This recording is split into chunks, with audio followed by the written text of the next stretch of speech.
The message I have for you today is simple. There has been a collective failure in global efforts to empower women to play an equal role in the workforce. Despite the multitude of government and private sector initiatives aimed at ensuring women's access to education, capital, and equal opportunity business environments, we continue to fall short in essentially every way. This is a problem for the United States. It is a problem for India. Indeed, it is a problem faced to some degree by every country in the world. Moreover, this problem does not affect women only. By stacking the deck against approximately half of the global workforce, we, the community of nations, are standing in the way of our own socioeconomic progress. I want to start by sharing a few facts and figures from the World Bank and the World Economic Forum that illustrate the severity of the problem and how it permeates every facet of our lives. Firstly, the World Economic Forum reports that women's global average annual income stands at just $11,000 in purchasing power parity, compared to nearly twice that, $21,000 for men.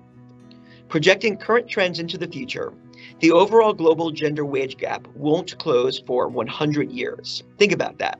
When your great-great-granddaughter graduates in 2121, she might have a shot at entering an equal workforce. Maybe. The gender gap is even more profound when it comes to economic participation and opportunity. If we continue along the same trajectory as we witnessed between 2006 and 2020, it will take 257 years to close this gap worldwide. To put that in context, imagine sitting around in 1764 thinking about the good times to come in 2021. Things are just as bad at the highest levels of corporate leadership worldwide, where women account for just 24% of senior roles. Even fewer are CEOs of the world's largest corporations. Just 1 in 20 Fortune 500 companies was led by a woman in 2018. Although women are gaining representation amongst executive committees in Fortune Global 100 companies, at the board level they remain a small minority. In 2017, women accounted for 22% of executive committee roles in the Americas, 15% in Europe, and just 4% in Asia. While this is a global phenomenon, the situation is particularly alarming in India.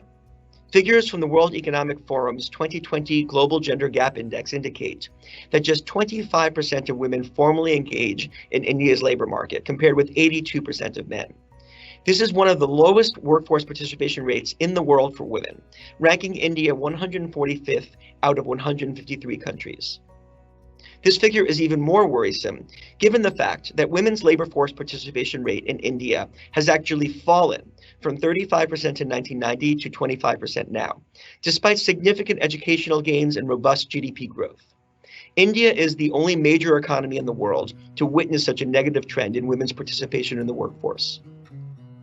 Among India's senior officials and managers, women account for only 14% of leadership roles, putting India at 136th in the WEF's Global Gender Gap Index, and just 30% of professional and technical workers.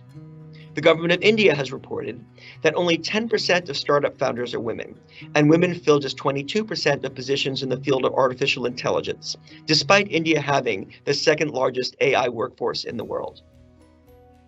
And for a big picture view, if you look at just the raw numbers, before adjusting for the type of work or population or the other tools economists use, if you just break it down and ask, what is the average salary of an Indian woman compared to an Indian man?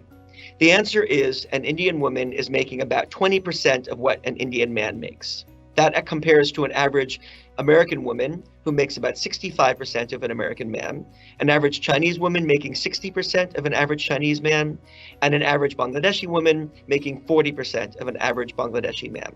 These numbers are all terrible, and alone should serve as a call to action to set things right. But salaries and glass ceilings don't tell the whole story. On top of being underpaid and discriminated against in the workplace, women also face enormous pressure to be both full-time professionals and full-time homemakers. According to the OECD, the average Indian woman performs 6 hours a day of housework, or nearly an entire second unpaid job. The average Indian man, 1 hour. Or take this data point from Oxfam's Time to Care 2020 report. Women and girls in India contribute 3.26 billion hours of unpaid care work every day, representing the equivalent of at least $271 billion in unpaid income in India a year. This burden of unpaid work negatively impacts women's economic gains and traps them at the bottom of the economy. Now, let's be clear. While addressing our collective failure to empower women in the workplace is a matter of justice and equity, it also makes basic economic sense. No country can reach its full potential while excluding half its workforce from full and equal participation. According to the IMF, reaching gender parity would boost India's GDP by as much as 27%. The World Bank reports that India's GDP growth rate would climb above 9% if women had an equitable share of jobs, and that India could boost its growth by 1.5 percentage points per year if just 50% of women could join the workforce. And perhaps counterintuitively, when more women participate in the labor force, men also benefit. A 2019 IMF study found that as women's complementary skills raise productivity, wages are boosted for everyone. The IMF study echoes an earlier McKinsey Global Institute report, which noted that India could add up to $770 billion to its GDP by 2020 if equal opportunities were given to women. So there's a clear problem and a compelling case based on both justice and equity and simple economics to do something about it. And some work is already being done. The US government has long had programs to promote women's economic empowerment in India and beyond. The 2017 Global Entrepreneurship Summit in Hyderabad, a US-India partnership, resulted in the Women Entrepreneurship Platform, which provides networking, mentorship, and financing information to some 13,000 members. More recently, the U.S. Agency for International Development, or USAID, launched a partnership with MasterCard to co-fund a women's economic empowerment program in India called Project Kirana. The program launched last November to help expand women's access to the digital economy by providing training and digital financial services to women business owners. The initial phase, to be implemented in Uttar Pradesh, expects to impact 3,000 women, with follow-on activity in Lucknow, Kanpur, and Varanasi. And the U.S. International Development Finance Corporation, or DFC, recently announced plans to mobilize $6 billion in private investment for global women's economic empowerment, helping to address one of the major challenges for business women in particular, overcoming barriers in access to finance. The Indian government has taken many steps to address women's empowerment as well. For example, India is among the handful of countries that has instituted quotas for women on boards of public companies. India has also instituted quotas at local government councils, enabling many women to enter politics for the first time. While these are positive steps, we have to plainly acknowledge that quotas are controversial and not a panacea for parity. For example, in a 2017 study in Spain, researchers looked at the effect of gender quotas in local elections. While those quotas increased the number of women elected, a positive development, they did not significantly increase the probability of women reaching non-elected leadership positions. So, thus far, we have identified the problem, reviewed arguments involving justice, equity, and simple economics for finding a solution, and discussed a few things that are already being done at the national institutional levels. My focus today is on what we, all of us participating in this forum, can as individuals do to advance women's economic empowerment. Since my arrival in Mumbai in 2019, I have challenged members of the business community, including American firms based in India, to be more active, engaged, and creative in their efforts to promote full equality and participation by women in the workforce. I've pressed business community leaders and others to ask, what norms and policies are impeding this shared goal? And I've distilled their feedback into 3 key areas that will have an impact at both the micro and macro level. First, top management professionals, both men and women, must set a tone that signifies their support for women leaders. It is incumbent on people in positions of authority to lead in a way that lifts others up, with a particular attention to women. In the workplace, for example, when top management models the behavior that signifies support for women leaders and indicates zero tolerance for sexual harassment, there will be no more questioning the authority of women managers, no more double standard in justifying decisions made by women in leadership roles. Second, We must acknowledge and proactively address the long legacy of policies, practices, and norms that thwart women's equality. Entrenched systemic inequities will persist as long as we enable them or choose to ignore them. Addressing this sordid history requires much more than a commitment to making gender-blind decisions today. We must instead work actively and in our daily lives to reverse inequality. And third, we must all view the place we have earned in our professions, whether woman or man, high on the ladder or midway up, as a position from which to pay it forward to those working their way up. Reaching out to mentor, to sponsor, to coach, and to share the path forward, we elevate those coming along after us, particularly encouraging women who are rising up through the ranks. Here I want to underscore the critical difference between mentorship and sponsorship. As a female colleague once said to me, women do not lack mentors. They lack sponsors, or put another way, advocates.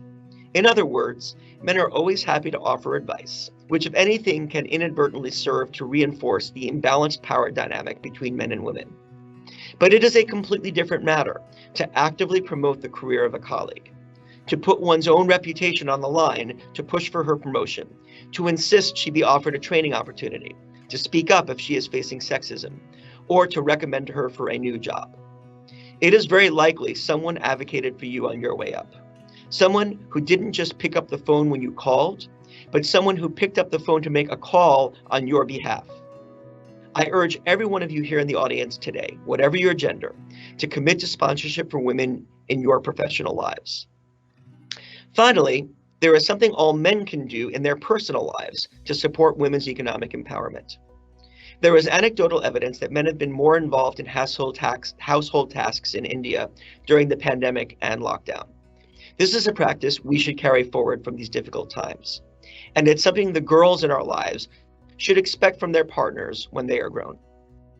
To conclude my remarks today, I want to outline some of what we're doing at the U.S. Consulate to underscore that when it comes to women's empowerment, we endeavor every day to walk the walk. We strive daily to weave gender equality into all our work, whether partnering with the Indian government and NGOs in Western India to advance equality for women and girls, or ensuring that the Department of State's many exchange programs include an equitable number of women and girls as participants. Even something as simple as ensuring gender balance in our meetings with business, political, media, and other civic leaders has great value. We insist there are equitable numbers of women and men on panel discussions that American officers speak on. I personally committed years ago never to participate in a panel that lacked gender diversity. If every man made the same pledge, we could put an immediate and permanent end to manels, that is, panels comprised exclusively of men. Last month, the consulate recognized the United Nations annual campaign, 16 Days of Activism Against Gender-Based Violence, through a series of gender-related programs and online initiatives. In one program, we built on 5 consecutive years of encouraging filmmakers to produce short films that promote women's empowerment and combat gender-based violence by working with a National Geographic photographer to tell women's stories through still photography.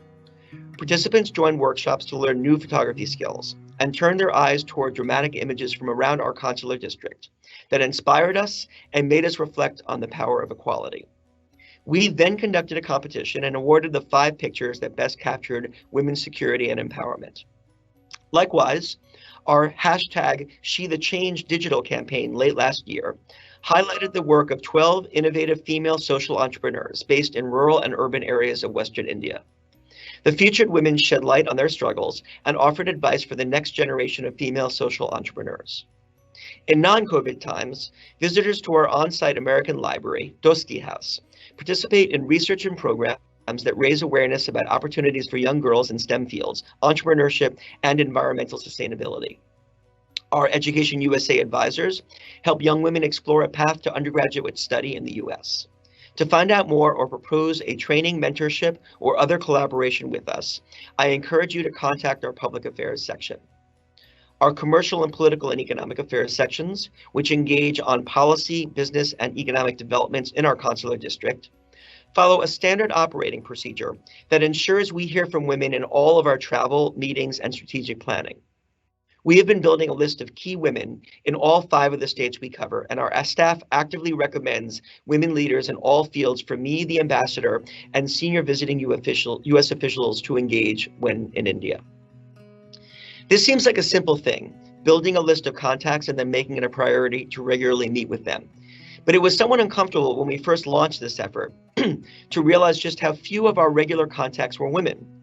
We are actively seeking to remedy that in every field of engagement. I mention these actions and programs not by way of patting ourselves on the back, with full recognition that they are but drops in the ocean. I only wish to underscore our commitment to partnering with India to advance our mutual objectives of women's empowerment. We cannot rest until we achieve equal participation and equal remuneration for women in the workforce at all levels and in all fields. And when I say we cannot rest, allow me to share a specific example from our own recent experience here at the consulate of a problem we faced and how we are seeking to course correct. I mentioned earlier the photo competition we ran to promote images of women's empowerment. While we are proud of this initiative, one key outcome was not gender diverse. We had a diverse award panel who conducted a blind review of the photo submissions and chose 5 winners, 4 of whom turned out to be men. When I inquired, it turned out that this was reflective of the participant pool, about 80% of whom were men, despite our explicit efforts to encourage participation by women. So, what are we going to do about this the next time? First and foremost, we need to do a better job reaching women to encourage them to participate in our programs. Given male dominance of the Indian online universe, for example, we need to expand our outreach efforts beyond social media. This may be more complicated and time-consuming, but it is necessary to achieve the outcomes we seek. Another possible solution is to make diversity of awardees, including gender diversity, an explicit criterion for our awards panels. This would obviously require a review process that is not completely blind. But again, some flexibility, creativity, and effort is needed to reach our objective of gender equity. I offer this anecdote to underscore my key message. Promoting gender equity requires examining every decision through a gender lens, asking pointed and often uncomfortable questions about suboptimal outcomes, and committing to taking steps to course correct. This is not something that will be achieved solely by equal opportunity policies or by establishing diversity and inclusion committees, although these are useful and necessary steps. Gender equity can only be achieved through daily persistence from each and every individual in this virtual room and beyond. We have hard work and a long road ahead of us, but I believe that with our collective attention and efforts from people like you, we can anchor and accelerate the progress we're making. To employ one of my favorite expressions, a journey of 1,000 miles begins with just one step. We have taken many steps, but clearly have many, many more to go. And while my focus today has been on women, it is important to underscore that inclusion does not stop with gender. Every workforce is strengthened and enriched by maximum diversity. I encourage you to support entrepreneurs from all segments of society, to explore ways to expand the inclusion of groups who benefit from India's economic opportunities, and in so doing strengthen economic growth by increasing equity and tapping into the country's rich multicultural heritage.